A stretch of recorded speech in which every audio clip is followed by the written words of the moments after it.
बिस्मिल्लाहिर्रहमानिर्रहीम। अस्सलाम वालेकुम डियर स्टूडेंट्स। आज हम एक्सरसाइज 6.2 सॉल्व करेंगे।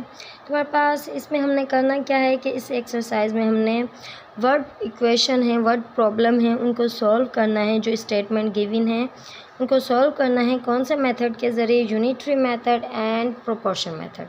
दोनों मेथड हम हर सवाल में यानी कि अप्लाई करेंगे। तो पहला हमारे पास सवाल है, the price of 15 chairs is 4500 rupees, find the price of such 20 chairs. तो 15 कुर्सियों की कीमत अगर 4500 रुपये है तो हमने फाइंड करनी है 20 कुर्सियों की कीमत क्या होगी। तो पहले हम क्या कहते हैं, प्रोपोर्शन मेथड सीख लेते हैं, फिर हम यूनिटरी मेथड सीखेंगे। तो प्रोपोर्शन मेथड में स्टूडेंट्स क्या होता है? तो प्रोपोर्शन दो तरह के होते हैं, एक होता है डायरेक्ट प्रोपोर्शन और एक होता है इन्वर्स प्रोपोर्शन। डायरेक्ट प्रोपोर्शन में क्या होता है कि जो दोनों तरफ की वैल्यू होती है वो हमारे पास इंक्रीज़ हो रही होती हैं। तो मिसाल के तौर पे अगर कुर्सियाँ ज़्यादा हैं तो दूसरी तरफ क्या होगी, उसकी कीमत भी ज़्यादा होगी, यानी कि कुर्सियों के ज़्यादा होने से उनकी कीमत भी ज़्यादा लगेगी। तो ऐसी सूरत क्या है, यह है डायरेक्ट प्रोपोर्शन।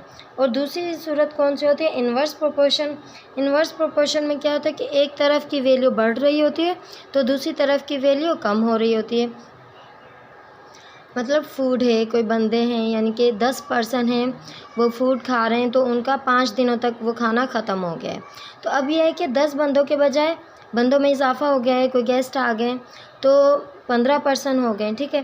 15 जनों ने अब वो खाना खाया तो क्या अब वो 10 दिन चलेगा या उससे कम दिन चलेगा? यानी कि ठीक है, अगर 10 बंदों ने 10 दिन तक खाना खाया है, ठीक है, वही खाना यानी कि 10 किलोग्राम 20 किलोग्राम हमारे पास समझो चावल का इस्तेमाल हुआ है, ठीक है। अब वही अगर बंदे बढ़ गए हैं, ठीक है, बंदे बढ़ गए हैं तो खाना भी ज़्यादा इस्तेमाल होगा, तो दूसरी तरफ क्या होगा कि दिन कम लगेंगे, ठीक है, जल्दी खाना ख़त्म होगा। क्या?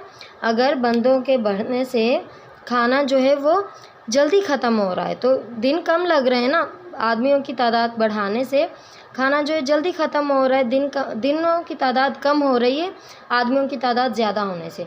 अगर ऐसी सूरत हो कि आदमियों की तादाद ज़्यादा हो रही है और दिनों की तादाद कम हो रही है, ऐसी बहुत सारी मिसालें होती हैं हमारी रियल लाइफ में। तो अगर ऐसी सूरत हो तो वो इन्वर्स प्रोपोर्शन होता है, ठीक है। तो ये जो इक्वेशन है आपने क्या करना है, इसको रियल लाइफ से इमेजिन करना है। आपने इसको जो लिखा हुआ है ना, आपने ये सोचना है कि अगर रियल लाइफ में ऐसा हो तो क्या होगा। अगर आप ऐसे सोचेंगे तो आप झट से अंदाज़ा लगा लेंगे कि डायरेक्ट प्रोपोर्शन क्या होता है और इन्वर्स प्रोपोर्शन। और स्टूडेंट्स यहाँ पे हमने क्या करना है मैं अभी आपको सॉल्व करके बताती हूँ। तो स्टूडेंट्स क्वेश्चन 1 में हमारे पास क्या है कि हमें दो चीज़ों का जिक्र है, एक है चेयर्स और दूसरा है प्राइस। तो चेयर कितनी है? 15 चेयर है, उनकी प्राइस क्या होगी 15 चेयर की? 4500, ठीक है। अब हमने दूसरी तरफ हमारे पास क्या है कि हमने फाइंड करना है, प्राइस फाइंड करनी है, ठीक है। तो जहाँ पे जो हमने फाइंड करना है वहाँ पे हमने x लिख देना है, ठीक है। और जो हमने दूसरी तरफ जो हमें वैल्यू बताई है कितनी चेयर्स की प्राइस फाइंड करनी है, 20 चेयर्स की। तो ये इस तरीके से हमने टेबल बना लेना है। अब हमने क्या करना है, जो हमारा डायरेक्ट प्रोपोर्शन होगा उसका एरो हम अपनी क्लास 7th में हम नीचे क्यों लगाएंगे, ठीक है। जो उसको इमेजिन करेंगे कि अगर हमारा डायरेक्ट प्रोपोर्शन है यानी कि दोनों तरफ की अगर वैल्यू बढ़ रही है तो हम एरो नीचे की तरफ लगाएंगे। अगर एक तरफ की वैल्यू बढ़ रही है दूसरी तरफ की कम हो रही है तो हम एरो ऊपर की तरफ लगाएंगे, ठीक है। तो जो हमने फाइंड करना है तो इसका तो एरो नीचे ही होगा, ठीक है। जो हमने फाइंड करना होता है समझो वो हमारा डायरेक्ट प्रोपोर्शन है, या फिर ये उसका एरो हम नीचे ही लगाएंगे। अब जो हमने यहाँ पे दूसरी तरफ इसके एरो की कन्फ्यूजन होती है, जहाँ पे बच्चे अक्सर कंफ्यूज होते हैं कि इसका एरो हम नीचे की तरफ लगाएं या ऊपर की तरफ लगाएं।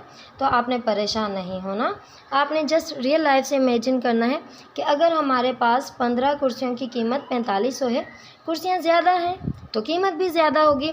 अगर यहाँ पे चीज़ कुर्सियों के बढ़ने से कीमत भी बढ़ रही है तो हम क्या करेंगे, एरो हमारा जो होगा डायरेक्ट प्रोपोर्शन के मुताबिक होगा, हमारा एरो नीचे की तरफ होगा, ठीक है। तो ये आगे दोनों एरो है नीचे। ऐसा हमने क्यों किया है?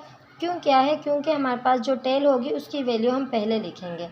तो हमने क्या लिखना है, 15:20, जहाँ जो भी टेल होगी, ठीक है। अब एरो लगाने का मकसद ये है कि जहाँ पे हमारे एरो की टेल होगी वो वैल्यू हमने पहले लिखनी है। मिसाल के तौर पे अगर हमारा एरो होता इस तरीके से, ठीक है। तो हम क्या करते, जो टेल की तरफ हमारी वैल्यू थी 20, तो हम इस तरीके से लिखते 20:15। अब हमारा एरो दूसरी तरफ है, तो हम क्या करेंगे, इस तरीके से अपनी वैल्यू को लिखेंगे। तो यहाँ पे हमारे पास जो टेल की तरफ हमारे पास वैल्यू है वो है 4500 एंड एक्स हमने फाइंड करना है। अब हमने जो है पहले हमने सीखा है 6.1 में product of means and product of extreme. तो यहाँ पे हमने, ये हमारा प्रोडक्ट ऑफ मीन्स है और ये हमारा प्रोडक्ट ऑफ एक्सट्रीम्स है। तो यहाँ पे हमने क्या करना है, इन दोनों को हमने लिखना है और इन दोनों को लिखना है। कैसे लिखना है, मल्टीप्लाई की सूरत में लिखना है। तो हमारे पास है 15 मल्टीप्लाई बाय एक्स हमने लिख, तो आपने स्टूडेंट क्या, चाहे हम इक्वल के दोनों तरफ कोई भी वैल्यू पहले लिख सकते हैं, चाहे जो प्रोडक्ट ऑफ मीन है इसको पहले लिख लें, चाहे प्रोडक्ट ऑफ एक्सट्रीम है इसको पहले लिख लें, इससे कोई फ़र्क नहीं पड़ेगा हमारे आंसर में। तो हम क्या करेंगे, जो हमारे पास एक्स की वैल्यू वो हम पहले लिख लेंगे। तो हमारे पास प्रोडक्ट ऑफ एक्सट्रीम क्या है, वो है 15 मल्टीप्लाई बाय एक्स है। तो हमने लिख लिया 15 multiply by X is equal to, हमारे पास यहाँ पे प्रोडक्ट ऑफ मीन क्या है, 20 मल्टीप्लाई बाय 4500, ये हो गया। अब हमने क्या करना है, पहले इन दोनों को मल्टीप्लाई कर लेते हैं। ठीक है, 20 को अगर हमने 45 से मल्टीप्लाई किया तो हमारे पास क्या आएगा, 90,000 आ जाएगा। ठीक है, ठीक है, ये आ गया। तो अब हमारे पास हमने क्या करना है, जो यहाँ पे हमारे पास साइन है, तो इसको यानी कि आपको समझाने के लिए मैं आपको बता देती हूँ कि अगर हमारे पास ये 15 है, अगर हमने इन दोनों, इसको दोनों तरफ ले गए तो यहाँ पे हमारा ये 15 कैंसिल आउट हो जाएगा, खाली x बच जाएगा और ये हमारा 15 यहाँ पे आ जाएगा। या तो आप इस तरीके से याद रख लें या तो आप डायरेक्ट याद रख लें। क्या होता है कि हमारे पास जब भी कोई वैल्यू होती है, मल्टीप्लाई हो रही होती है, तो ये तरीका आसान है। ठीक है, जब भी हमारे पास कोई भी वैल्यू अगर मल्टीप्लाई हो रही है, उसको इक्वल के दूसरी तरफ लेके जाएंगे तो वो डिवाइड में तब्दील हो जाएगी।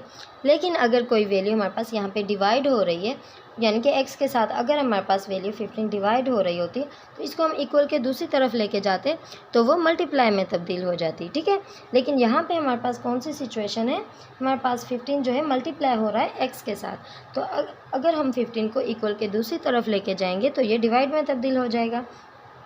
तो 15 आ गया हमारा यहाँ पे, और यहाँ पे खाली हमें x चाहिए था क्योंकि हमने x की वैल्यू फाइंड करनी है, मीन्स हमने प्राइस फाइंड करनी है। तो अब हमने क्या करना है, इसको डिवाइड करना है। 15 1 द 15, 15 6 द 90। तो हमारे पास जो जवाब आ गया, क्या आ गया है, तो ये 90 कट गया, हमारे पास 30 बच गए, तो ये 30 हमने यहाँ लिख दिया। ठीक है, आप चाहे तो कैलकुलेटर से कर लेना, लेकिन अगर आप ख़ुद से सॉल्व करने की अभी से आदत डालें तो ये ज़्यादा अच्छा है, क्योंकि बाज़ औक़ात कभी हमारा कैलकुलेटर ख़राब भी हो सकता है, हमारे पास नहीं भी हो सकता, हम भूल के भी जा सकते हैं। हमें क्या है, लकीर के फ़कीर नहीं होना चाहिए। अभी आप छोटी क्लास में, आपको अभी से अपना ख़ुद से सॉल्व करने की आदत होनी चाहिए विदाउट कैलकुलेटर। ओके, तो इसका हमारे पास, तो हमारे पास x हमने फाइंड किया, तो x हमारे पास यहाँ पे किसके साथ है, प्राइस के साथ है। तो यहाँ पे हमने क्या लिखना है, हमने प्राइस लिखना है, यानी कि रुपीज़ लिखना है।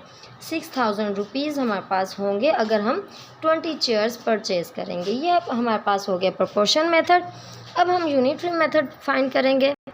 तो यूनिटरी मेथड में हमने करना है कि हमारे पास जो कॉस्ट हमें बताई गई है, 15 कुर्सियों की कीमत 4500, हमने ये लिखना है कि cost of 15 chair is equal to 4500। अब हमने पहले 1 चेयर की कॉस्ट फाइंड करनी है। ठीक है, तो जो भी प्रोडक्ट होगा उसी के बारे में आपने फाइंड करना है।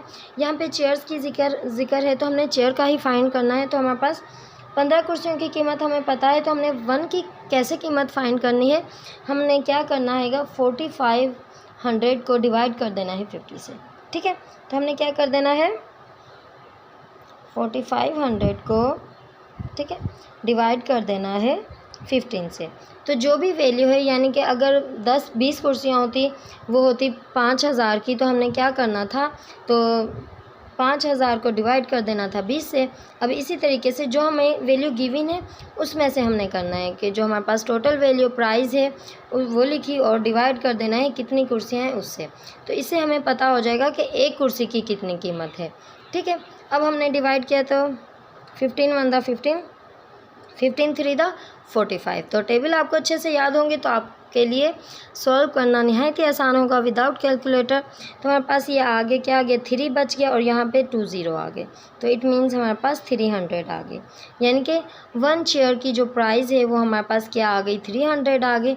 अब हमने क्या करना है मल्टीप्लाई करना है किसको 300 को किस से मल्टीप्लाई करना है 20 से। यानी कि एक कुर्सी की कीमत हमारे पास 300 है।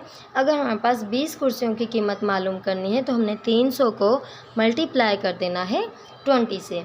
मिसाल के तौर पर अगर हमारे पास हमने फाइंड करनी होती 30 चेयर की प्राइस फाइंड करनी होती तभी हमने ऐसे ही करना था। पहले हमने 1 चेयर की प्राइस फाइंड करनी थी और फिर उसको हमने मल्टीप्लाई कर देना था, यहाँ पे जो लिखा होता 30 लिखा होता 40 लिखा होता उससे।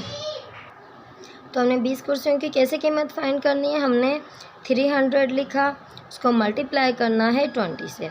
तो 3 टू द 6 और अगर 3 को 20 से मल्टीप्लाई करेंगे तो 60 आ गया और ये 2 ज़ीरो आ गए हमारे पास यहाँ पे। तो ये हो गया हमारे पास सेम आंसर। यहाँ पे भी 6000 था, यहाँ पे भी 6000 था। अगर हमारे पास सेम आंसर है तो इट मीन्स हमने बिल्कुल सही तरीके से हल किया है। ठीक है स्टूडेंट्स, ये जो पहला और दूसरा क्वेश्चन है मैं आपको अच्छे से एक्सप्लेन करके समझा रही हूँ। बाकी के क्वेश्चन की मैं अगली वीडियो में आपको तैयारी करवाऊँगी। बाकी यहाँ पे मैंने आपको अच्छे से डिटेल से समझाया, आप इसको अच्छे से समझ लें ताकि आपको बाकी के जितने भी सवाल हैं उनको हल करने में कोई परेशानी पेश ना आए। तो बढ़ते हैं अपने दूसरे सवाल की जानिब, उसको भी इसी तरीके से सॉल्व करते हैं। तो स्टूडेंट्स क्वेश्चन नंबर 2 है हमारे पास 6 identical pipes can fill a water tank in 3 hours. यानी कि 3 पाइप से अगर 3 घंटों में एक वाटर टैंक भरा जा रहा है तो how many such pipes can fill the same tank in 2 hours. तो अगर उतने ही pipe, how many such pipes, कितने पाइप होंगे अगर वो टैंक 2 घंटों में भरा जा रहा है। तो पहले इसको प्रोपोर्शन मेथड के ज़रिए सॉल्व करके देख लेते हैं। यहाँ पे हमारे पास 2 चीज़ों का जिक्र है, किसका, एक हमारे पास पाइप का जिक्र है और दूसरा टाइम का जिक्र है। ठीक है, तो हम ये दोनों ही लिखेंगे। तो स्टूडेंट्स इस सवाल में कितने पाइप का जिक्र है, 6 पाइप्स हैं, तो हमने 6 लिख दिया। और कितने टाइम में, कितने वक्त में वो टैंक फिल कर रहे हैं, तो 3 घंटे लग रहे हैं टैंक को भरने में 6 पाइपों के ज़रिए। तो अब हमारे पास क्या है, कितने पाइप होने चाहिए अगर 2 घंटे में 2 आवर। ठीक है, तो 2 घंटों में अगर वो टैंक जो है भरा जाए, तो जैसे मैंने आपको बताया था जो हमने फाइंड करना है वो हमारे पास डायरेक्ट प्रोपोर्शन के इक्वल होता है, उसका जो एरो हो वो नीचे की तरफ ही होगा। ठीक है, अब जो फाइंड करना है यानी कि यहाँ पे इस तरफ के वैल्यू में यानी कि एरो में थोड़ी कन्फ्यूजन होती है। तो कैसे करना है हमने, अगर हमारे पास 6 पाइप के ज़रिए 3 घंटों में पानी भरा जा रहा है, अब टाइम कम हो गया। ठीक है, टाइम जो है कम हो गया। अब आप खुद से सोचें, वही टैंक है, ठीक है, उतना ही पानी उसमें भरना है, लेकिन अब टाइम कम चाहिए हमें, यानी कि कम टाइम लगेगा तो पाइप ज़्यादा चाहिए हमें। ठीक है, अगर एक ही टैंक को भरने में 6 पाइप लगते हैं और 3 घंटे का वक्त लगता है, तो अगर टाइम कम लगेगा तो हमें पाइप बढ़ाने पड़ेंगे। तो क्या है कि अगर टाइम कम होगा तो पाइपों की तादाद ज़्यादा करनी पड़ेगी। यानी कि कोई भी काम है अगर हम कर रहे हैं तो अगर हम कम वक्त में करना चाह रहे हैं तो हमें क्या होगी, उसकी चीज़ की मिकदार को बढ़ानी पड़ेगी। तो ये भी वही बात है। तो यहाँ पे हमने क्या करना है, अगर ऐसी सूरत है, ठीक है, पाइप बढ़ रहे हैं, टाइम कम हो रहा है, यहाँ पे देखिए। ठीक है, अगर टाइम ज़्यादा होता तो हम क्या करते, पाइप कम ले लेते क्योंकि आहिस्ता आहिस्ता पानी भरता रहता। अब हमें क्या करना है, कम टाइम में हमने जल्दी से पानी भरना है तो हमें ज़्यादा पाइप की ज़रूरत है। तो अगर टाइम कम हो रहा है, पाइप ज़्यादा हो रहे हैं, तो ऐसी सूरत में क्या होगा, एक तरफ चीज़ कम हो रही है, एक तरफ चीज़ बढ़ रही है, तो ऐसी सूरत में इन्वर्स प्रोपोर्शन होगा। तो इन्वर्स प्रोपोर्शन है तो एरो इसके उलट होगा इसका, यानी कि एरो नीचे की तरफ है, तो अगर इन्वर्स प्रोपोर्शन है तो एरो हमारा ऊपर की तरफ होगा। अगर डायरेक्ट प्रोपोर्शन होता एरो हमारा नीचे की तरफ होता। अब जैसे मैंने आपको बताया था कि यहाँ पे जहाँ पे टेल होगी वो वैल्यू हम पहले लिखेंगे। हमने लिखा 6:x इज़ इक्वल टू, अब जहाँ पे टेल है वो हमारे पास 2 की तरफ है तो 2:3। ठीक है, अब यहाँ पे हमने product of mean and product of extreme का फार्मूला अप्लाई करना है। तो यहाँ पे हमने क्या करना है, जो हमारे पास x की वैल्यू हम वो पहले लिख लेते हैं, एक ही बात है। तो हमने लिखा x multiply by 2 is equal to 6 multiply by 3। तो हमने क्या करना है, 6 को 3 से मल्टीप्लाई करना है, 6 3 द 18। और यहाँ पे x अगर मल्टीप्लाई हो रहा है, सॉरी 2 यहाँ पे x के साथ मल्टीप्लाई हो रहा है, तो हमारे पास क्या हो जाएगा, किस में तब्दील हो जाएगा, डिवाइड में तब्दील हो जाएगा। तो हमने क्या कर देना है, 2 हमने यहाँ पे लिख देना है, ठीक है। अगर डिवाइड हो रहा होता तो मल्टीप्लाई में तब्दील हो जाता, अब यहाँ पे मल्टीप्लाई हो रहा है तो डिवाइड में तब्दील हो गया। अब हमने क्या करना है, इन दोनों को कैंसिल आउट करना है, क्योंकि ये कैंसिल आउट हो रहे हैं। 2 1 द 2, 2 9 द 18। हमारे पास जो अगर डिनोमिनेटर में 1 हो तो इस 1 की हमारे पास कोई वैल्यू नहीं होती, ठीक है। तो हमारे पास क्या आ गया, 9 आ गया। तो यहाँ पे क्या आएगा, हमारे पास जो यूनिट होगा वो हमने कौन सा यूज़ करना है, जो अगर हम पाइप फाइंड कर रहे हैं तो हमने यहाँ पे पाइप ही लिखना है, ठीक है। तो हमने क्या है, हमारे पास कितने पाइप होंगे, 9 पाइप का इस्तेमाल होगा अगर हम 2 घंटे में उस टैंकर को फिल करें, ठीक है। ये हो गया प्रोपोर्शन मेथड। अब यूनिटरी मेथड में हमने क्या करना है कि हमारे पास यानी कि 6 पाइप हैं और टाइम कितना है, 3 आवर है। तो हमने लिख लेना है 6 pipes can fill a tank in 3 hours, so 1 pipe can fill a tank, ठीक है। तो 1 पाइप कितने टाइम में भरेगा, तो हमने लिखना है 3 डिवाइडेड बाय 6। सो स्टूडेंट्स, यहाँ पे हमारे पास पाइप ज़्यादा हैं, टाइम जो है कम लगा है। तो अगर ऐसी सूरत हो, ये ज़्यादा हैं और ये कम हैं, तो हमने क्या करना है, मल्टीप्लाई कर देना है, डिवाइड नहीं करना। तो 3 6 द 18 आ गया हमारे पास, ठीक है। तो 18 को हमने क्या करना है, अब डिवाइड कर देना है, जो कि हमारे पास दूसरा जो हमने फाइंड करना था, ठीक है। तो क्या लिखा हमने, तो अब हमने ये बताना है कि hence x pipe fill water into are. तो हमने ये फाइंड करना है कि कितने पाइप दरकार होंगे 2 घंटे में अगर पानी भरा जाए। तो हमने क्या करना है, 18 को डिवाइड कर देना है 2 से। तो 18 डिवाइडेड बाई 2, 2 1 द 2, 2 9 द 18। तो हमारे पास क्या आ गया, 9 आ गया, 9 पाइप्स, ठीक है। जो x है तो क्या है, वो हमारा हमने फाइंड करना है, x हमने लेट कर लिया था। तो यहाँ पे देखें स्टूडेंट्स, हमारे पास आंसर सेम है, यहाँ पे भी 9 पाइप्स है, यहाँ पे भी 9 पाइप्स हैं। तो इट मीन्स हमने दोनों तरीके से जो है बिल्कुल सही मालूम किया है, ठीक है।